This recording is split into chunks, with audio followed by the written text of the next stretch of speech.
and the process that those things are chosen.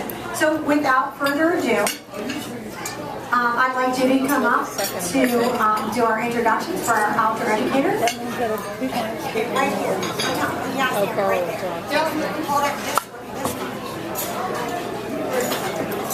Okay. I've been told I can't move. All right. Mary Lynn had asked me to introduce Carl, and I think most of you agree he needs no introduction. Spend a few minutes in Carl's company and you'll know why he's our edutainer at the Hudson Highlands Nature Museum. For more than 15 years, he has spent his time connecting kids of all ages with the natural world through his gifted ability to teach, interpret, and to evoke emotional and lasting connections through his sense of wonder and humor. He turns every opportunity into a teachable moment, even when it involves being pooped on by a very large black rat snake in front of a class of 30 students. He connects the kids in a very personal way with his little Carl stories, where he enchants everyone with his storytelling about episodes of his own childhood that contributed to his love of this work we all do. As a member of our education team, he has mentored countless new outdoor educators, and I mean countless. Tough to hold on to good people when you're a poor nonprofit. He pitches in with everything from helping Pam with animal exhibits and installing unruly cedar branches in an owl enclosure, to helping Bob fix a bridge while we were in waders trying to hold up 600 pounds of wood after Hurricane Irene. We do our best to support Carl as well. Sandy will occasionally check his aura for him to make sure it's green and not black, and I make sure his glass is always half full. During this conference, we spoke a lot about assessing and trying to measure outcomes and the impact that we have in this difficult work that we do.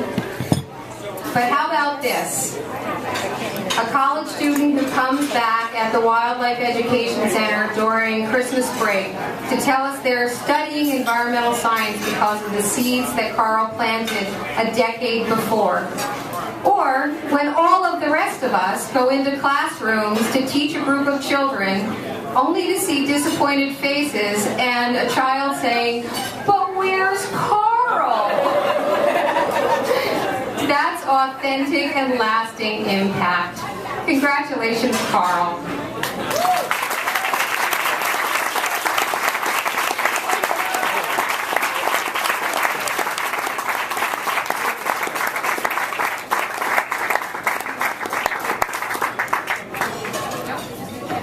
Of course he's just going to shout. We have to take a picture. Oh, picture.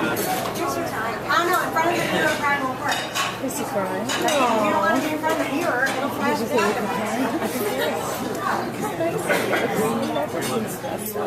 In the middle, yes. Because we're like bookends right now.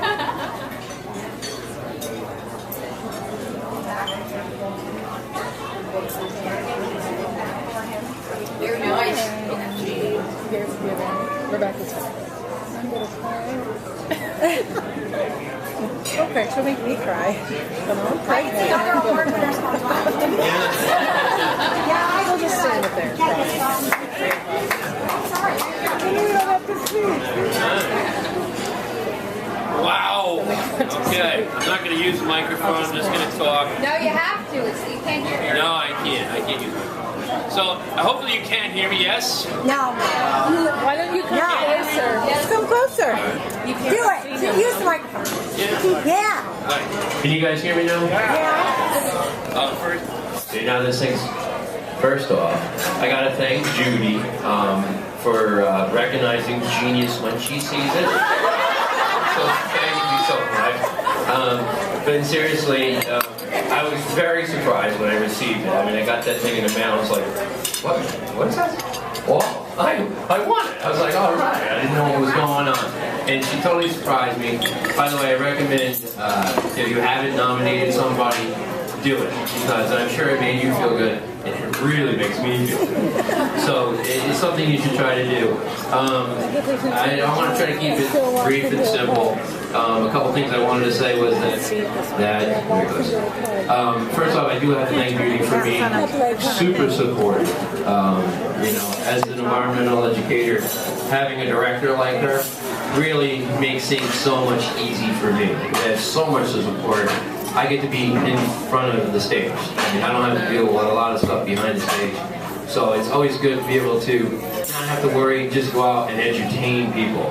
And I've been enjoying that for many, many years.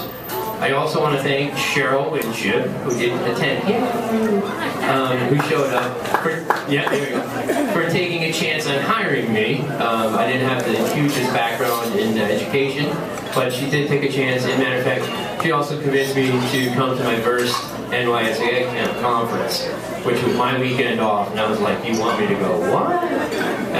But she's like, if you're going to stay in this field, you should come to this thing. So I said, okay, and I came, and I had no regrets. This place has been awesome to me. I have been sitting here watching awards over the years, and I've been very motivated by people who've received awards, and this one here especially. So I'm thinking, hey, I could win that someday, hopefully. I don't know if I said it out loud, maybe Judy heard me say it, I don't know. But it has been great to do that. And again, I've been fortunate for the last almost 16 years to do my job. I mean, I love it. Most people, when they go to work, they hate it. They hate going to their job. I gotta go to work. And so, for the most part, I can say, many, many times I can say, I love to go to work. Anybody here love what they do? You know, nobody here makes any money. We all know that, but you enjoy it. And you know, I have a twin brother. I have a twin brother who does computer programming and makes a lot of money. Makes a lot of money, but you know what he does and what I do are 100% different. He is a good-looking guy, though. I feel like. And also, as you know, as far as teaching, you know, I've evolved my teaching techniques over the years. A lot of stuff that I actually stole from you people here. George, you're part of my program. Andy's part of my programs. So I try to borrow and take from this conference all the time. And I love when teachers always say to me, you know, wow, you were great. You ever think about becoming a teacher? You know, kind of think I am, you know. And it's funny because when they always say that, you know, I always say, well, you know, it's easy for me because, you know, I'm not saying open your book to page 55. I'm saying check out the black rat snake.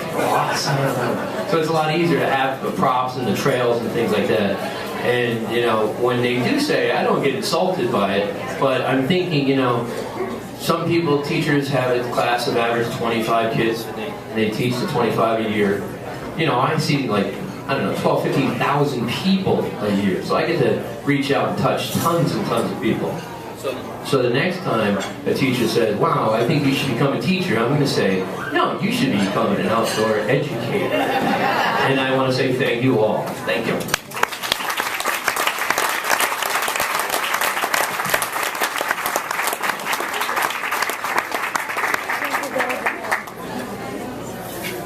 Okay, if you've ever received the Outdoor Educator Award and you're in this room, please stand. Stand. Yeah.